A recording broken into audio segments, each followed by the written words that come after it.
They say the road to awakening is paved with suffering. But what if that's a myth? What if pain is not the price of truth, but just one way the door is kicked open? I used to believe, as many do, that the Dharma begins where comfort ends. That suffering is the sacred hammer breaking the shell of illusion, that you only truly see when life has burned everything else away. And perhaps there's truth in that, because when grief roars, when loss strips you bare, when the world no longer makes sense, something opens. You stop pretending, you stop clinging, you stop running. In that wreckage, some call it despair, but others call it the beginning. Beneath the collapse of all you thought you were, a stillness, a silence, a terrible clarity. It doesn't come with trumpets or visions, no celestial light, just this raw, unfiltered scene, that all this, the chasing, the stories, the masks, was never real. And somehow even in the pain, there is relief, not comfort, but release.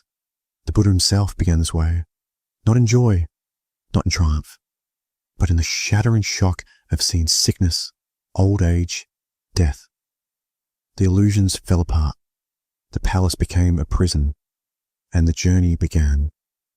It's easy to think that this is the formula, that awakening only comes through the furnace of suffering. But is that true?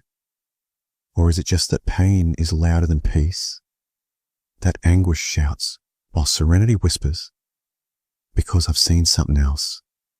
I've seen awakening not born of crisis, but of awe, the kind of seeing that stuns you silent, not because you've lost everything, but because you've seen everything. A sunrise that splits the sky, the breath of a child, the eyes of a dying animal filled not with fear, but surrender. Moments that don't break you, but undo you. Moments of such unexplainable beauty. The self slips away. No grief, no trauma, just presence, so complete, so vast, that nothing else remains. So is suffering necessary, or just common? Is it the teacher, or just the megaphone? And if we learn to listen more quietly, could joy teach just as much? Could bliss be the mirror, just as sharp, just as revealing? These are not abstract questions. They cut to the heart of what we believe about truth, about worth, about the very shape of the path. If we think pain is the only gate, we may reject the gentle ones.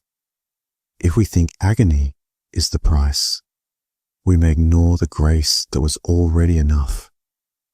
This is where I begin, not with answers, but with the questions that burned in me long after the suffering stopped.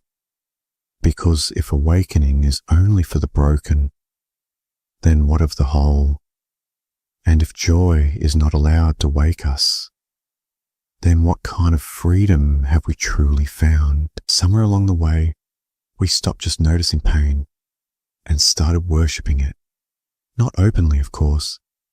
No one builds temples to suffering, but in whispers and rituals, in doctrines and expectations, the message creeps in. To suffer is to be holy. To bleed is to be worthy.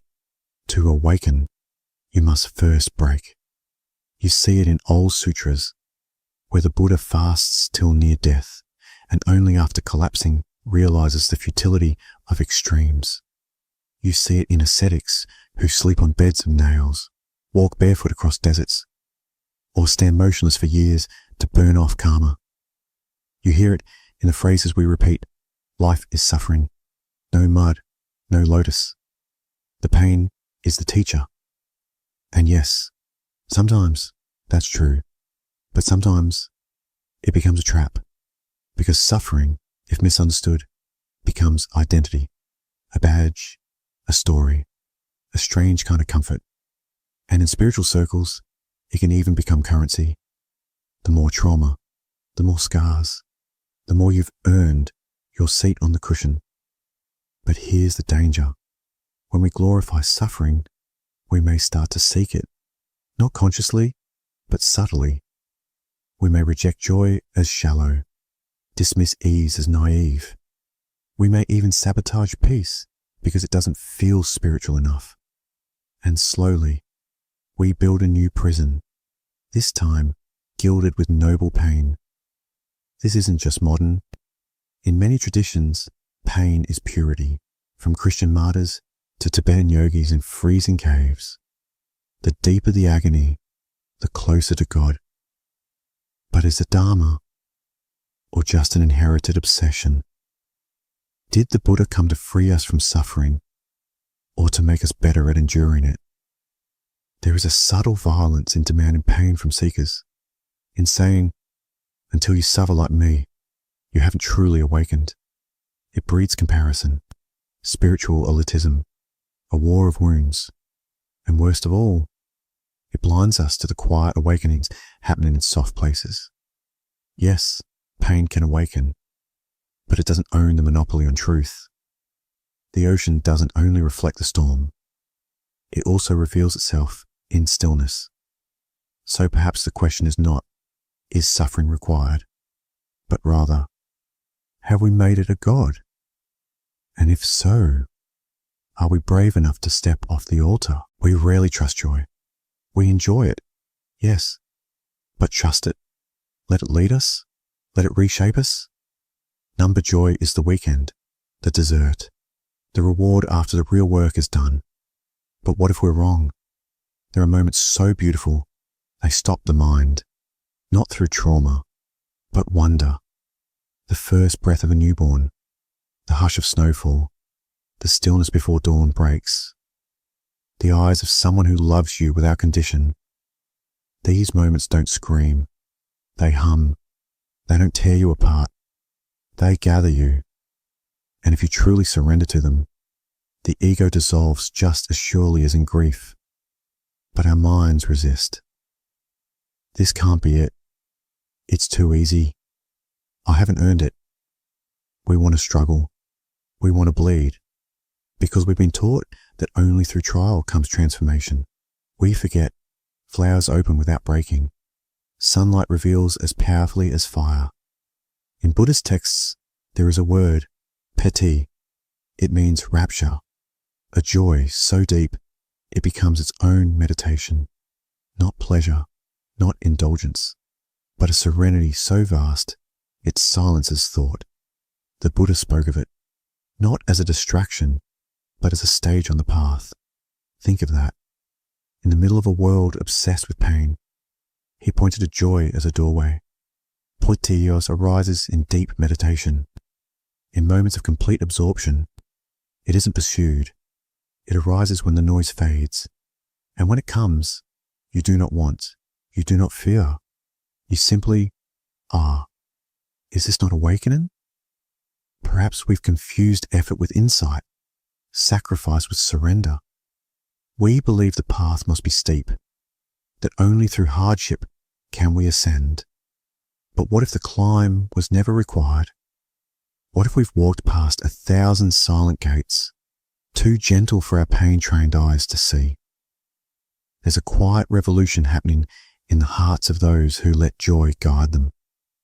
Not the frantic pursuit of pleasure, not escape, but devotion to the sacred in simplicity. They see the divine in tea leaves, in laughter, in breath. They wake up not with collapse, but with clarity. And maybe that's enough. We are obsessed with earning things, money, status, love, respect, even awakening. We treat enlightenment like a trophy, a reward for effort, a badge for endurance. But what if the Dharma doesn't work that way? The mind says, if I suffer enough, I'll deserve peace. If I meditate long enough, I'll earn clarity. If I give up everything, I'll be worthy of truth. It's a transactional logic, a spiritual capitalism. But awakening isn't a salary. It's not the prize at the end of a grind. It's the end of the one who needs to earn anything The ego loves the idea of earning enlightenment because it gives it a role, a purpose, a path to power. I walked this many miles. I fasted for these many days. I faced these traumas. It becomes a resume, a performance. But awakening doesn't care about your resume. It doesn't wait for permission. It arrives when illusion collapses, not when you've suffered enough. Yes, discipline matters. Yes, sincerity matters. But grace is not given in exchange. Sometimes it comes to the broken, sometimes to the silent, sometimes to those who simply stop running. This is why some people awaken in monasteries and others in hospitals, some in forests and others in subway stations. It doesn't follow effort. It follows readiness. And readiness is not always built through suffering. Sometimes it is built through surrender, through letting go of the story that you are not enough yet. Think of the paradox. The moment you believe you've finally earned awakening, you're the farthest from it, because the self still clings to the illusion that it's in control. But the Dharma whispers, there's nothing to earn, only something to remember. And remembering doesn't require pain, only honesty. So many chase awakening, like a prize to seize. They stack rituals, mantras, fast like credits towards some divine degree. But the most profound awakenings often come to those who finally give up the chase, who fall into the now, into stillness, into being. And there, in the absence of achievement, they find everything. It begins with sincerity, a genuine desire to wake up, to understand, to go beyond. And somewhere along the path, suffering becomes the compass. At first, it makes sense. Pain reveals what's false. Breakdowns lead to breakthroughs. But over time, a strange thing happens. Suffering becomes familiar, comfortable even, and eventually addictive. Not the pain itself, but the meaning we give it. We think, if I'm in pain, I must be growing. If I'm uncomfortable, I must be on the right path. If it's easy, I must be missing something. So we seek out hardship. We stay in toxic situations, call it karma. We avoid joy, call it attachment. We choose the hard road, not because it's wise, but because we've mistaken struggle for depth. This is a shadow of spiritual life. We glamorize the wounded monk, the tormented seeker, the suffering sage. We believe that peace must be earned through fire. And when peace comes easily, we distrust it because it doesn't fit our script. But here's the truth. There's a difference between transformation and trauma. Not all pain is a teacher. Some of it is just pain. And if we cling to it too tightly, it stops being a path and becomes a prison. Some seekers live in cycles, healing, breaking, healing again, always circling, but never arriving. Because arrival, real stillness, feels empty after the drama of pain. They don't know who they are without the suffering. So they stay broken, convinced it makes them whole. But awakening is not addiction, and the Dharma is not punishment. It's not about how much you've endured, but how deeply you've seen. And sometimes, suffering blinds more than it reveals. Imagine if the path could be soft, silent, joyful. Would you allow it, or would you reject it because it doesn't hurt enough? That's the test. Can you surrender to a peace you didn't earn? There is bravery in facing pain, but there is equal bravery in releasing it, in saying, I am no longer the one who needs to suffer. And letting that be enough, we expect awakening to roar, to crack the sky, to break us open. We imagine the storm, the collapse, the pain that bursts clarity.